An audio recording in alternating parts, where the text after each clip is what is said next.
नाही सऱ्यांवरती लागवड, नाही मल्चिंग पेपर, नाही रासायनिक खत, तरी देखील झेंडूला जबरदस्त फुटवा. हो, तर हे शक्य आहे, कारण कृषी विभागाने बनविलेल्या गोकृपा अमृतामुळे हे शक्य झालं आहे. साध्या पद्धतीने आपण झेंडू लागवड केली आहे. तुम्ही बघू शकता झेंडू लागवड कशा प्रकारे केलेली आहे ते.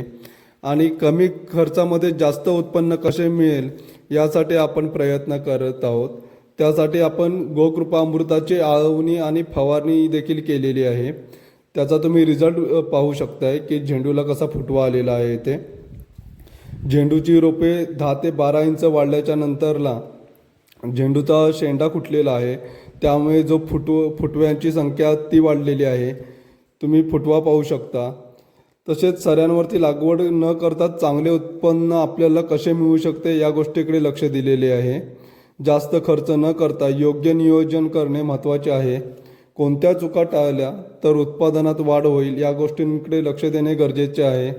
पावसाळ्यात पाणी असल्यामुळे सऱ्यांची गरज भासत नाही. तो एक खर्च आपला वाचतो पावसाळ्यामध्ये झेंडूची लागवड केली तर.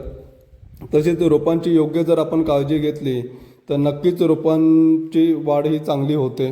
रोपांकडे व्यवस्थित लक्ष दिलं तर झेंडू देखील आपल्याला चांगला नफा देणारा व्यवसाय आहे. गणपती आहे, दसरा आहे, यावेळी झेंडूला चांगला रेट मिळतं.